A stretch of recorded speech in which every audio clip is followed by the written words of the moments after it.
Welcome to Aim in Practice, where we talk about life as a practitioner, wellness in general, and of course, what it means to practice. I'm your host, Jess Reynolds, and in this episode, we have the pleasure of talking to Michelle Mattern. Now, she's an experienced massage therapist as well as a yoga instructor with a wealth of knowledge and experience in all different forms of alternative health practices. In this episode, Michelle shares some of her insights with us, including how she prepares herself and creates a peaceful environment for her clients during massage sessions, which I think is super important. Now, Michelle also discusses her journey of self-discovery and how she found her way into the world of spiritual and energetic medicine, which is, of course, a fascinating story, as well as how she integrates her yoga practice into her treatments. So, with an emphasis on general caring for her clients and continually expanding her knowledge and tools, Michelle is a truly inspirational individual in this field of alternative medicine and health practices. So, let's just jump right into it. Thank you very much for sitting down and chatting with me. And I think we'll start the same way I always start, which is tell me your story. Like what we do in this world of rubbing oil on people is kind of weird. And I'm always curious what got somebody into it. So where did it start for you? Okay. I guess I'll start with, when I was a child, I watched like The Karate Kid, and I saw Mr. Miyagi slap his hands, rub it, and help the Karate Kid heal. And I thought, wow, I believe that. Like, I believe he did. And that's something around healing that I thought, yeah, I'd love to do something like that to help people, make miracles happen, as much as you can, make somebody feel better, and that was always inspiring. So that was always in the back of my head. And years later, I had the opportunity to go to California. My sister started as a chiropractor, and she's a chiropractor. And she said, would you like to work in an office, like doing the, admin, chiropractic? And I said, yeah, that would be a wonderful experience. So yeah, I went down there and I learned that not just chiropractors, but there was also massage therapists, naturopath, personal trainers, everyone working underneath the same roof, and a yoga teacher, there was a studio. And I just saw how people come in and out feeling better and not having to go, get medication to, cover something, or not even know what they even have, and not being educated. And I started to learn about how all the different practitioners were explaining things and how people feel a little bit more empowered to know what's going on with themselves. And so, that actually was kind of the overall journey of how I got into it, really, is I was really lucky to have an opportunity to do that. So, what modality did you first start with? So you're exposed to all of these different modalities. You probably got to dip your toe in a lot of different areas. Mm-hmm. When you went for your first official education, or maybe the first time you really decided to start practicing, what was the first one? Actually, it was yoga. Yoga actually is what brought me into because that was for me. I just felt people when they were coming out of the yoga studios, when I was working at the front desk with people, just their spirit was so much, I don't know, they're just so uplifting. Like everyone, when they're coming out from other treatments like chiropractic or, Chinese medicine or, they seemed like the same, but yoga, I don't know, just somehow they just glowed. Right. So I got into that, and I went to India after, because I wanted to learn more about yoga. And one of my teachers was 104 years old, and he was just telling how eat well, breathe, do yoga, stretch. And he learned 100 from in just, so much energy, and I was inspired. So once I started to get into yoga, I realized I was always getting massages. I loved them, and I was referring my students to, to get massages. So, and I was like, I really want to learn more about the body, and so that led me into our massage, and then more about energy. I started doing Reiki, and so I kind of it's expanding and expanding. I'm just learning. Just growing every day. Natural progression, it sounds like. That combo of yoga teacher, massage therapist, it truly is my favorite combo. So, in business building, you always have to come up with your customer avatar, your ideal client. And when I think about the people I want to work with, I want to work with practitioners, but I really, really enjoy working with yoga teacher, massage therapists. Like, that's my absolute favorite combo. And it makes sense, right? You learn about the body in many different ways. So it's such a beautiful combination. And I'm curious about, can we talk about your yoga experience a little bit? Yeah. I find that yoga world so fascinating, and I've done my very best to just stay on the periphery. like looking at it from the outside, because it's so curious. Like when people get into the yoga world, they really drink the Kool-Aid of the yoga world, right? And what I'm curious about, with your experience, what part of yoga do you really practice? Like, do you practice the inner spiritual aspect of yoga? Do you practice the physical practice of yoga? All of the above? So what part of yoga are you most interested in?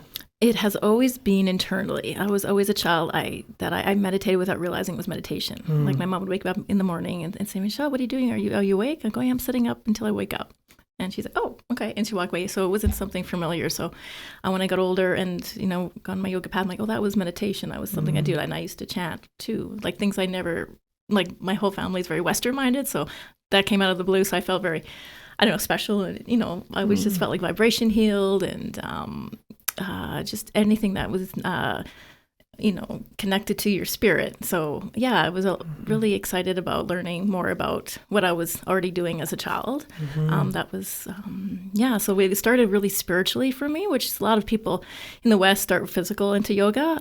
Mine was very spiritual. So I was reading all the spiritual books that I got a home. One was Ram Dass's Be Here Now. And that one really just blew my mind because I was 20 years old in California going, wow, this is so amazing. Like, wow, like there's so much more. And then just being in that atmosphere in California, like it was like really healthy eating, healthy, like everything, and I was just so immersed in how amazing this spirituality was for me. So when I went to India, I was like, oh, this is great. I went to the breathing and just to silencing the mind, and then the yoga postures naturally for me start to come because I realized that it's all connected, mind, body, and spirit. And just when you do the yoga, everything opens up, or the body, the physical part of yoga, they all are combined. So Yeah. That the mind, body, spirit connection, I really, really appreciate how you included the spirit part, because in our world of massage and the sort of body work and the sciencey aspect that really the massage industry is pushing for, to be more credible and more scientific and more evidence-based. Beautiful. Love it. And we say there's the body-mind connection, and we're all familiar with that. But it's very unfortunate that we do forget about that third leg of this tripod of existence, which is the soul part. And part of the reason I enjoy working with massage therapists or also yoga teachers is because they really do incorporate that soul part into every aspect of interaction, right? And for yourself, let's kind of shift into now your practice of massage therapy. How do you incorporate that, like into your treatments? How do you keep the soul in it? That's a wonderful question. I first start by creating a space. And I do that just by intention and just allowing myself to listen to my clients and allow them to feel as comfortable as they can so they can be, free to talk to me about anything they can. And so it's really about me for setting a space. And that's what I used to do when I started my yoga class. There used to be a class that was like really pumped up before my class. And I remember I would come in and it was before I did the Reiki part of my practice, but Reiki teachers, and they'd always get attracted to my class. And it's like, oh, you always like Reiki it or something? And I'm like, well, it's just my feeling. This is like a natural thing for me. So how I integrate it is really just allowing the client, when they come in, that it feels very open and peaceful for them as much as I can, because I have some clients that could be pretty high strung or rushed in, right? They may be late for the appointment, and I can see that. So I'm always like, okay, that's all good. No, I totally understand. Let's let's take a breath. Breathing. I have them in between the massage. I have them do 3 deep breaths in and out. Because a lot of people don't breathe, and especially sometimes massage, you're not be used to the touch as much, and just so having them do, a few times, it's amazing how everyone seems to just sink deeper into their massage, and so doing those, and then I mentioned things if they're wanting to talk in the massage. I'm very respectful of the energy, so if they come in and I can tell it's a frazzled day, they just want to like zen, I'm totally quiet unless they want to speak. Although those who do, I do mention yoga all the time about just how breathing's important. Sometimes I have elderly clients that some say, well, I'm old, and I'd be, well, I do have a teacher that's 104, and he's pretty healthy and pretty mobile, and I can tell you the things that I learned from him. And they'd be like, whoa, like the first thing they're like, whoa, like most people are, but that's the inspiring thing. That's what I wanted to bring back when I learned in India is that there's so much more than just, the physical and how our mind is very powerful. And so going back to, in the treatment room, I just try to integrate it through breathing or through stories of my yoga practice. that could relate to what's going on for them. Yeah. I think when I consider the physical practice of yoga, it's impossible for me to separate it from the inner practice of yoga. And I think the reason why is my entry point into the realm of spirituality was Zen Buddhism. So I lived at a Zen monastery for quite some time, and it was all just meditation. And we do walking meditations on occasion, but it was largely just zazen, sitting meditation, right? And then after that, I'm like, this isn't working. So then I went to what's called the Tendai Buddhist temple, and I lived there for a while. And this is all about suffering, basically. It's the place where you stand under the cold waterfalls. You ever heard of Yes. that? So you got cold waterfalls, and you eat like one tiny meal a day, and you do these kaihogyos, and it was like 6 months of suffering, right? So my entry point into the realm of the spiritual was these like sit down, meditate, and suffer through it. And then one day I ended up, I'd been familiar with yoga forever and ever, right? But I actually decided I'm going to do this, and I didn't go to a class. I don't like people telling me what to do. It's a bit of a problem. I go into a yoga class, I'm like, I want to hang out in this posture, so just leave. Right? So I'm like, I'm going to do a physical yoga practice. And the reason I decided to do it is because my knees hurt so bad for sitting for 3 hours in cross-legged position at one of the monasteries. I'm like, I cannot do this. So I crack open this book. I'm like, okay, I'm going to go through this. And I did, it wasn't a sun salutation, but it was close enough. And I did it over and over and over again, as you do. And interestingly enough, after like 45 minutes of doing this, I'm like, I'm in a deeper state of meditation than sitting on that damn cushion for the last 3 hours. All I was doing in that cushion was sitting there going, I don't like this. But when I started moving my body and going through these postures, right, it was like my body was the entry point into the physical realm, right? It was really interesting. Absolutely, and that is exactly why the limbs of yoga, it first is allowing you to do the postures first before you meditate. So, you go through all the different principles of the yoga before you even go into the physical part of yoga. Mm-hmm. But it all stems from doing the postures is for so you can sit longer. So you actually, like, your spirit obviously knew the process. You do have to do the physical part for the body to open up and be able to sit in long periods without thinking of the body while you're trying to open your mind. Yeah, I still find the sitting meditation not my jam. Yeah. It's the moving meditation for me. Absolutely. That's why I encourage when people say, oh, I can't do meditation. I go, what makes you happy to do what you like, that you can do that? You can just be kind of focused but like relaxed. And they're like, oh, I like walking, or I like, knitting. Or I go, well, anything that can help you get in that state will help you with other parts of your life. So, it doesn't have to be sitting, But, could be any of them. Yeah, exactly. Yeah. Something's sitting in my mind, and I have to bring it up because you said it right at the beginning. And when I asked you what you do, and you said, well, I do what I do basically so miracles can happen, right? Yeah. And ever since you said it, it's just been kind of twinkling in my mind. What did you mean by that when you talk about you do what you do because of miracles happening? What did you mean? With that, I just believe that sometimes we can have a concept of, sometimes we think, oh, I'm hurt, I'm hurt, like there's nothing I can do. And when I think miracles, I think that, no, there's something you can do. And if you allow yourself to open up, like anything could happen. That could be better than where your state you're in. And so for me, it was really just coming back to miracles being just that if you believe, then anything's possible. And there's so much that we can't see or feel or unless you open yourself up. Everything's really allowing yourself to open up, right? So, yeah, that's what I really think of miracles is just being open to anything is possible, and because it is. Yeah. There's so many much more layers than that, but that's just coming up to me right now. But it's profound, actually. Yeah, I like that word, and I don't like that word.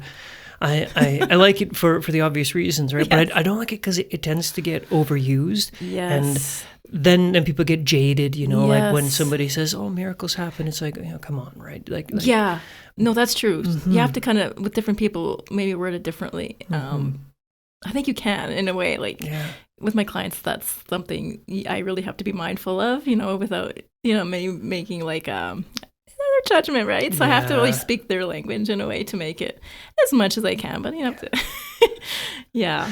You know what I find interesting, and I've had a lot of these conversations over the last, I'd say 3 or 4 weeks, just with either clients or old friends or things like that, even with clients in the past. But what I find so fascinating is when you're kind of open and you've created that space that you were talking about of like, hey, this is a safe space, you can just be you, people will really, many people, my experience have been, want to talk about spirituality, but they'll preface it by saying, I don't know, this is crazy, and I don't know if you believe in this type of stuff, and they'll be like, I did a card reading, or this, I know this is silly, but I feel like there's more, or they'll say something spiritual, but I find it so strange how people will preface it by like, this is crazy, or I don't know if you believe in this, or what's your experience with that? When you are talking with your clients, how do you kind of cross that bridge in a way that feels good to them? Or I'll start with that question. I've got a follow-up one after that. How do you have that discussion? That's a great question.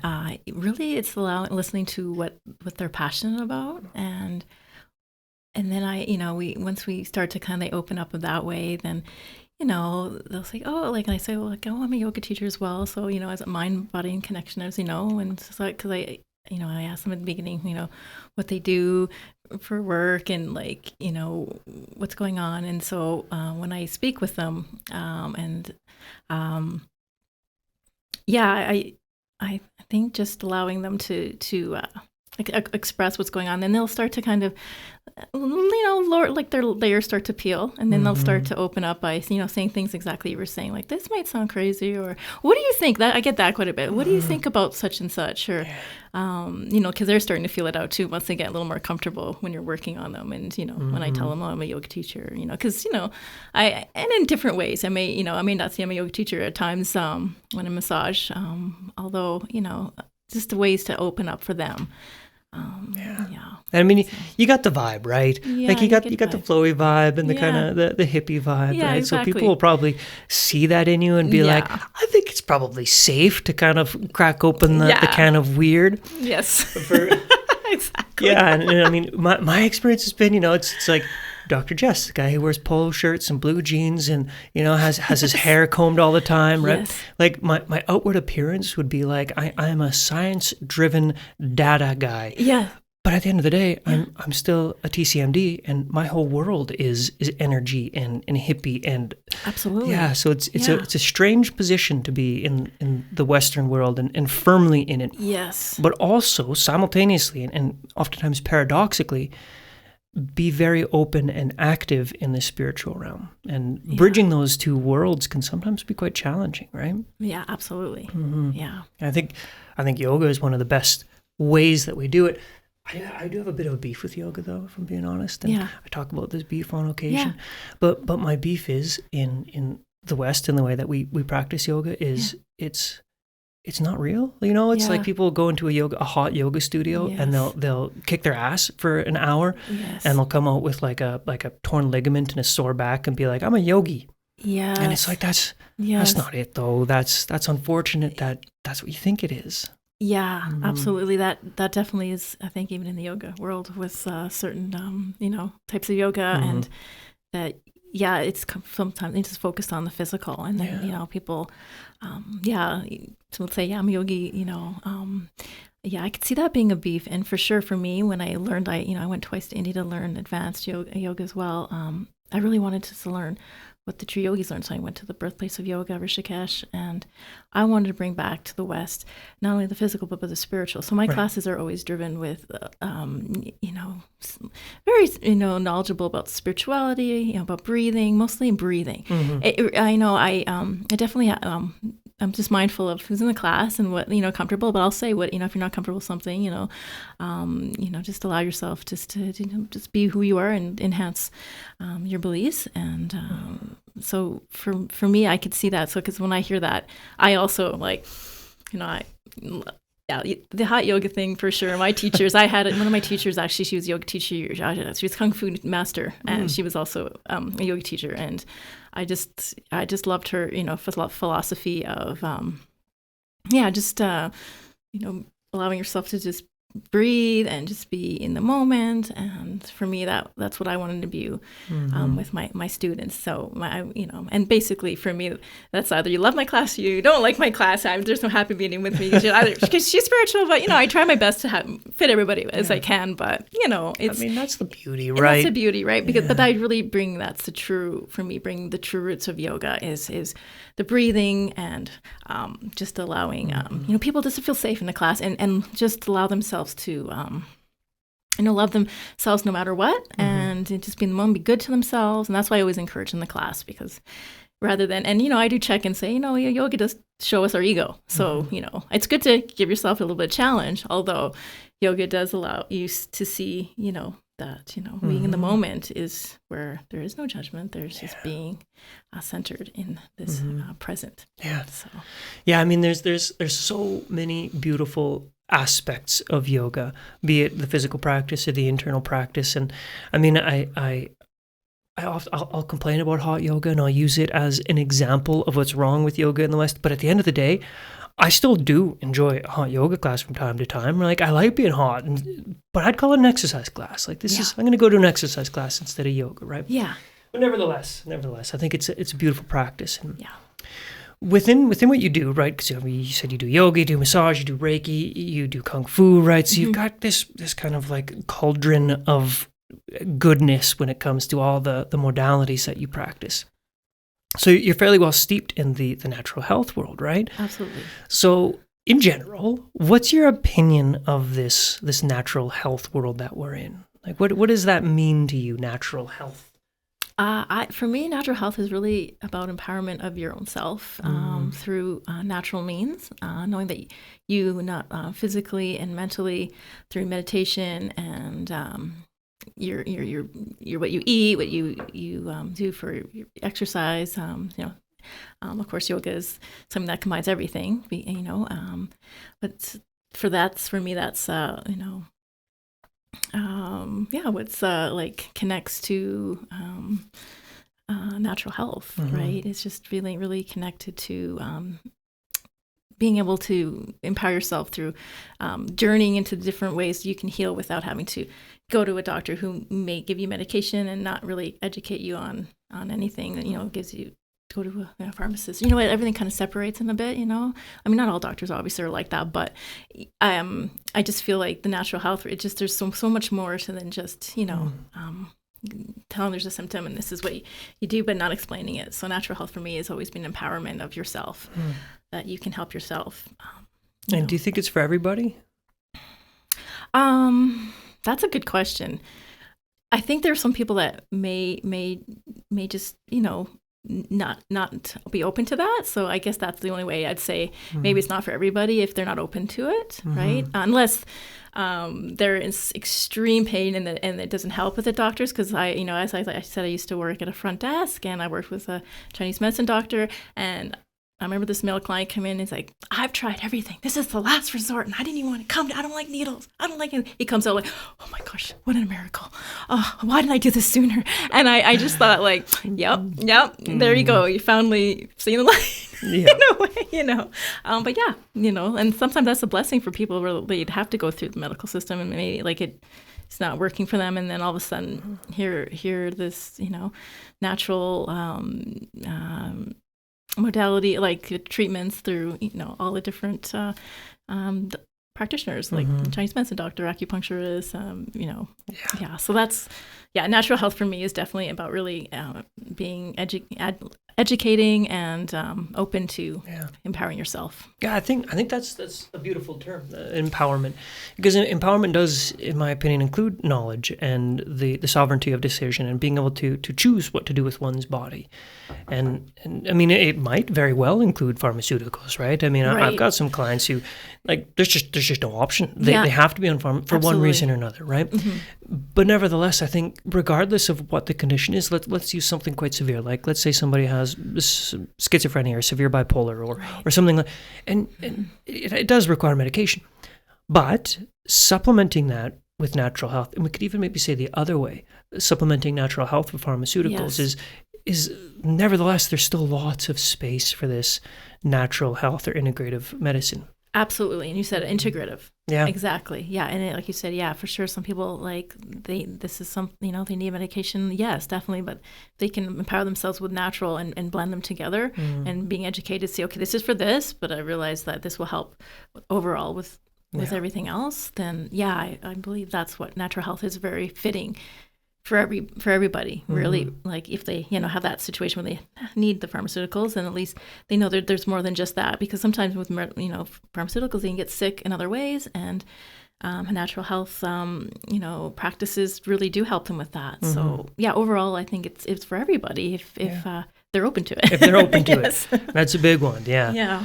Yeah. And I mean, the opposite has been true for myself. I mean, in my journey, as well as with many of the clients I've had, sometimes when we start going down this natural health road, it's like all in, and that can also lead to issues, like getting way too far and thinking that all I need in order to heal my shattered femur is arnica or something like that. Yes. I'm using a ridiculous example. No, totally, but that's exactly the extreme. Sometimes you need to understand, right? That it is that balance. It's a balance, right? Like, as you know, in Buddhism, like everything's about balance, right? Like, so yeah, natural and, if you need the medicine, yeah, it should be a balance of both, definitely, for sure. Yeah. What's your favorite treatment to get? Oh, my favorite treatment to get. Well, I think it was, massage is usually, I mean, not to be biased, but I guess massages, but massage. And I always love getting acupuncture too, because it's also a very zenful thing. Once those needles are in, you're like, relax. So that as well. Like it's like a balance, right? Massage soft, and then the needles, like it's like finding both. But for sure. And chiropractic in the middle. Like I like all of them. I'm really, it's hard to choose. It depends on how I'm feeling, but what your body needs. Naturally, it's always kind of like massage first thing, because it's more that kinetic, that touch for me. Like, because you're like, once somebody touches me, like the massage therapist, you had Rachel on the show. Her and I are all massage therapists to each other. It's just nice because you're like, oh, I'm only on a lot of stress. She goes, oh yeah, and I'd be like, yeah, you too. So I think naturally massage just for that, like kind of like reality touch. Sometimes you think you're zen and calm, and you're like, nope, I guess I'm not. No, I hear you. That's top of my list too, 100%, without question. And again, for me, it goes back to meditation. Is when I'm receiving an amazing massage, emphasis on amazing massage, is that is a prime meditative state, because I do not want to miss a second of it. If I'm getting a really good one, I don't want to miss any of it because it feels so good. So I'm constantly bringing my awareness back to the present moment, bringing my awareness back into the body. And sometimes the mind wants to wander, right, when you're receiving a massage, but that like, no, I don't want to miss this. So it's like the most motivating meditation that I can participate in is receiving a really good massage. What do you think, and I ask this question to everybody, what do you think makes a good massage? What makes a great massage is, just allowing to create a space to be open for the client, making them as comfortable as possible. So I always check in first, like, are you comfortable? Is everything, I always like to start where you're comfortable, or else, things, you'll be moving around quite a bit, and, we won't. So for me, it's about creating the space and listening to them. And then, just allowing what comes up, with them. If I see something in their body that I feel like there's a disruption of energy, I'll say, oh, so do you sit? Would you do some workouts, or, and then they start to open a bit more and a bit more, and then sometimes they'll even open more than they really wanted to. I've had clients who, had like metal in their body, without telling, because they want deeper massage, and then I start to massage them, and then they're like, I never tell anybody this, but yeah, I have this, metal in my shoulder, and it's because all the therapists, you're working in exactly this. I feel so good, I can tell you. And I was like, okay, well, I'm glad I'm creating this space, so you should be able to be comfortable to tell everybody your body and what you want. And so really, like, again, just creating that space, allowing them to be comfortable and listening to them, for sure. And and then from there, again, the miracles can happen, because sometimes people have issues that they don't even know that's bothering them until it's connected to their emotions more than,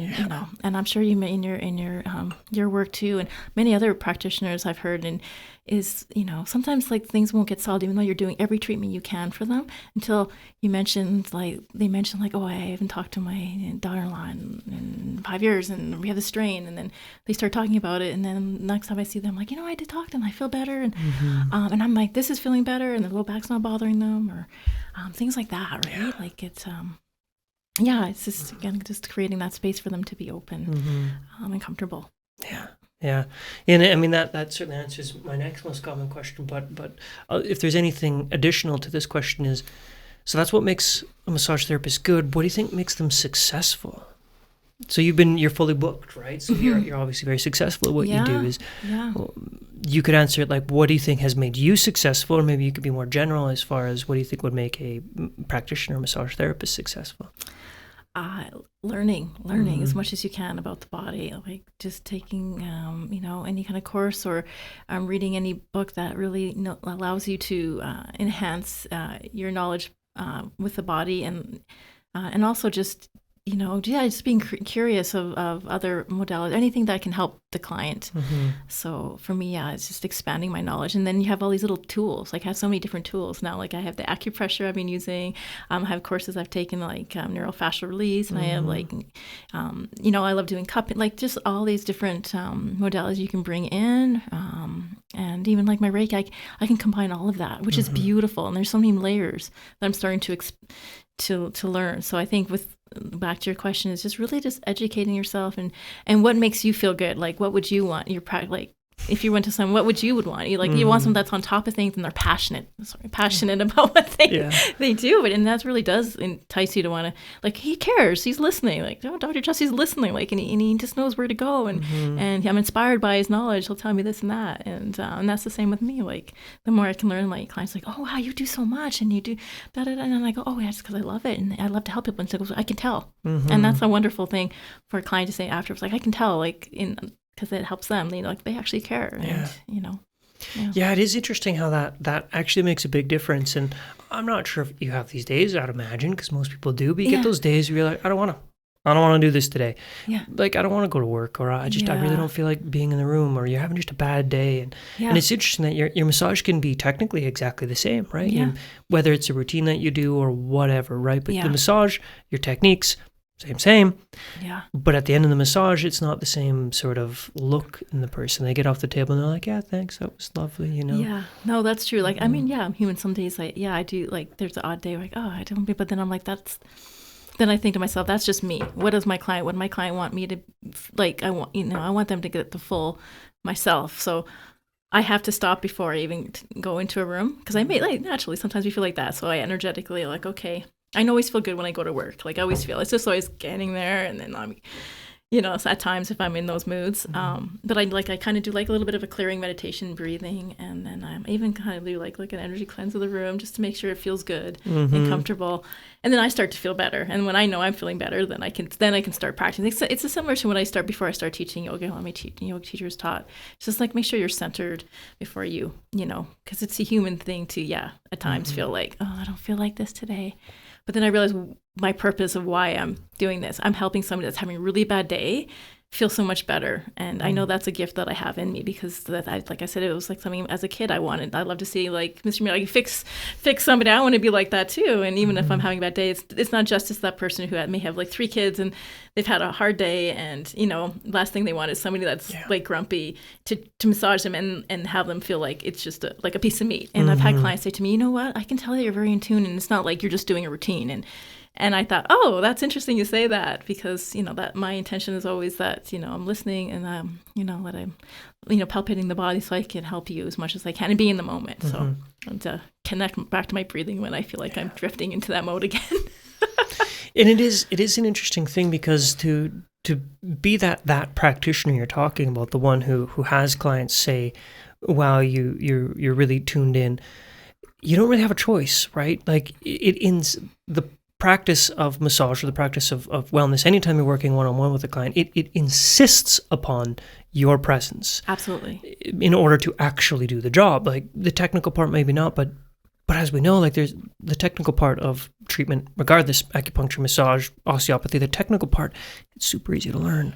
Like it's pretty easy to learn how to do this. Yes. You know, beyond that though, it insists upon presence. So absolutely. I actually had a chat with somebody not too long ago, and we're working on a course right now together. Her name is Jerry, and we're working on a course called Mindful Meditation Massage. Ooh, I like this. It is so cool. Because I've often said, like, going into the massage room is an hour of meditation for me, yes. right? And many practitioners feel the same. And so did Jerry. So she makes this course, and it's so cool because it's a scripted hour. You know, you just hit play, and then there's this meditation playing in the background, right? And like the person on the table, they're obviously getting the physical massage as well as the audio guided meditation. But the practitioner, you're also doing an hour of massage. So whether you've had a bad day or not, you're doing an hour of meditation, which is super cool. That is. Yeah. Absolutely. Oh, that's wonderful. I can't wait to take that course. Yeah. Yeah, it's been a big one. We're just starting the process of filming next week, but it's really cool. Yeah. Yeah. Oh, that's wonderful. Yeah. Yeah. So when you think of your current trajectory and what you're doing, right? Yeah. You've got all these modalities. What's up next? What's happening? What direction are you headed in? My direction is, I think, more into the energy of the body. Like I started going into like your acupressure massage and the course that you have, and I think more into Chinese medicine, which would be wonderful. Just learning more about that. That's kind of like another aim for me, and just more, like the meditation. Just saying, I think I want to get into that one too, and more meditation. Anything more about like I teach meditation, like, and with binary sounds. So anything to do with like energy is really, I'm always more about that. And more into the ancient, I'm really into so much more like the Eastern way of healing. So I think any way for me, I think that's just a natural thing for me that I'm exploring more because, being from the West, it's been something I've tried to be seeking. That's why I went to India, and like, I'm sure for you going to do your studies too, like, so I think for me, it'd be more about learning more of Eastern medicine. Yeah, that journey for me was not an easy one. Oh, is that right? Yeah. Oh, not at all. Because I mean, I lived at the monasteries and everything, but they were in the West, so I didn't go to Asia for those. It was I was on this my friend calls it my walkabout. So I did like a year of hitchhiking, and this is when I lived at the monasteries all over the States and everything, right? So even so, it was Western minded. And when I went into acupuncture school, so I'm a farm kid from northern Alberta, like as redneck and backwoods as you can get, like every second word where I grew up from is a swear, and most of it doesn't make sense. So there's that. Going into the world of acupuncture, I remember sitting down in my first acupuncture class and being like, what is this? Like, you make no sense to me whatsoever. Qi? No, that's not a thing. That doesn't exist. So it was a real struggle for me to put on the Eastern brain. But what I realized is once I kind of got over the encultured, I guess, a judgment of that language, because again, growing up where I grew up, it's like, no, you don't talk like that. You don't talk like a damn hippie, Yeah. Once I kind of got over that, and I just decided, like, okay, I'm gonna believe this, or at least pretend like I believe it. I realized that it's actually the way that I felt things worked. I just didn't have a language for it. Like, it turns out I was born as a Taoist. Like, as soon as I started learning Taoism, I'm like, oh, of course, this is literally exactly how I see the world, how I perceive the world, right? But sometimes it's finding the right language. Like, you can have a teacher that teaches you TCM, and they're using like traditional TCM lingo, and you're like, this just doesn't work for me. But then you find another teacher who's teaching TCM, and they're using like science language, and you're like, that works a little bit better. And then you find another one. You see what I mean? It's like, it's so important to find the teacher that speaks your language. Even if everybody's saying the same thing, it's the language that matters, I think. Absolutely. That's great. A way that you were able to decipher all the different teachings and what works for you, that you think that would help you with your clients and your way of being. And that's exactly how you said it so eloquently. That's how I feel when I learned from in the East. Like, I did do a yoga teacher training in Calgary, and then I did two in India, and totally extreme, totally different, even though like same, structure of education. Although, it's just a way of saying it, so I'm really mindful. Yeah, when I teach, you'll get to, feel out the room, like where I can maybe say Sanskrit a bit or not, or, make it as like everyone understands it for me. So because at first when I was like, oh, I'm going to say all the Sanskrit terms, and then you have students like, huh, and then it's like, okay, no, I'm not doing that. Yeah, totally. Okay, now I'll do all English, and other people are like, maybe spice it up a bit, and exactly finding that teacher that within yourself to be able to decipher what works for you and make it easier to allow your students or your clients or patients to understand what you're you're trying to get across to them in, more into their language, because the more you can kind of relate something to them, like if they had a sport and you kind of related to a sport with a certain ailment or philosophy, it's just kind of within your own teaching that you chose to work with. Yeah, and as you said, particularly talking about teaching, I feel like that's important too. So as a student, you find the teacher that is speaking your language. But then as a teacher, you develop your own language. Like I remember when I first started teaching, I was using the language of my teachers. And this is how I taught. I'm like, this is how they spoke. And it didn't fit, and it didn't land in students, right? It wasn't until like 4 or 5 years into teaching that eventually, and honestly, it was just I couldn't remember the scripts anymore, and I didn't care enough about them. So I'm like, I'm just going to do it my way. And as soon as I kind of like threw my hands up and been like, I'm going to do it my way, because I don't really, all of a sudden, like every single student was like, what's this guy saying? It was like something about that authentic me coming out in class engaged so many more people. So to hear you say, you start out by going like, I'm going to do all the Sanskrit, and then kind of finding that balance of your language based on you being you, as well as kind of getting that feedback from the class, right? Yeah. But that authenticity, that you being you as a teacher, is going to attract the students you really actually want to work with. Absolutely. Right? Yeah. And I was like, it reminds me of that quote, is this like learn the rules, like, learn the rules, but break them like an artist, like, because then once you know the rules, then you can explain it in your own way. And it does when like it can come back, like because they can see your passion and you understand it now, right? Where before, when you're like structured into what you're saying, maybe sometimes it's not you, so you're not really connected to that until you actually connected to you. With that knowledge, then all of a sudden, people are like, "Wow, I want to like learn what you're teaching me, because I can see this passion, and you're able to explain it in a way that I can understand it." So, and then you get questions when you're kind of doing the regurgitation method of teaching. You get a question that isn't in the script that you've memorized or whatever it is, and you're like, I don't know what to do. Or worst case scenario, just make it up. I did that when I first started teaching. Somebody would ask me a question, and I'd be like, I'm the teacher. So how'd you BS? Yeah. I mean, within reason. I wouldn't outright lie, but Right. I'd kind of like make these loose connections to make it seem like I knew what I was talking about. Yeah. And like, I did that probably half a dozen times before. I'm like, this is gross. Like, it makes me feel terrible.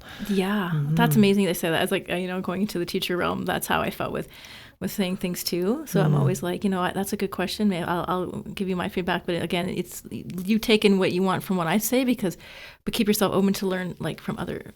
I always encourage my students, like whatever I say, just you go look and you find your facts. And because I didn't want to also like, because I naturally I'm like, oh yeah, and then but part of me is like, I don't want to lead them to like, and then they go, no, that's not actually right, and then I'd rather them say, this is what I feel at the moment, or I can get back to you on it. But again, this is just what I want you to like make your own conclusions about things with whatever teachings I'm giving you, because my word's not gospel. Like, it really isn't. So this is just a teardrop of something for you to acknowledge and maybe reflect on, and then get your own opinion of what you think. So. Yeah, especially in the energy worlds, right? Like, be it Reiki or Chinese medicine. I remember, okay, so yin and yang, right? Like this is a concept that is baked into the most ancient principles of TCM. And I remember it was probably my third year of school, and a teacher said, oh, yeah.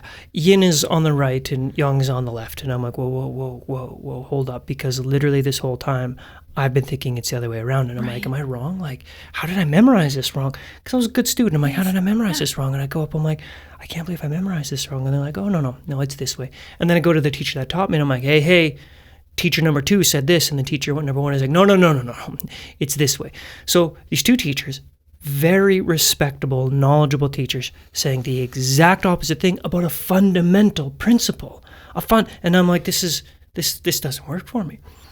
Until I really, I suppose, acknowledged and accepted the fact that when you're talking about a philosophical-based medicine and energetic medicine, be it yoga, Chinese medicine, Reiki, whatever it is, it's all belief, all of it. Yeah. It's 100% open to interpretation. So stating anything like fact, this is the way it is, that's just not right. It's so true. I mean, in Tao Te Ching, verse number 1, right? The Tao that can be spoken is not the true Tao. Meaning, when you're talking about these spiritual things, if you say it like this is how it is, you've lost it. You're not talking about the spiritual realm. You're not talking about the inner alchemy, because in speaking it definitively, you've lost it. You're off the path, right?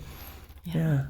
Challenging, but it's super important, and I think it's really hard for people who require fact and this is how it is to go into a world where there is no this is it. It really does keep you in the moment, because I remember like the chakra system, like there was one way I taught, like I learned it, and then there's another way when I went to the East, and then you're getting all these, like you said, like, respected and fundamental facts about a certain topic, and yet they're so different. So that really did keep me in the moment of like not putting everything in one basket and realizing no, like it could be anything. It's like how you interpret and understand it, because I don't think there's really a right and wrong. I think there's just different aspects and different dimensions and facets, for sure. So, and the experience of it, right? Yeah, absolutely, for sure. Yeah.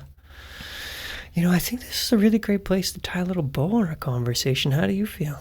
I feel wonderful. I feel very inspired and, wanting to grow. And No, it's great chatting with you. And like I said, I really like the combo of massage yoga, because, the conversations like this occur where you get to explore all these different aspects of this wonderful world of wellness that we practice. Yeah.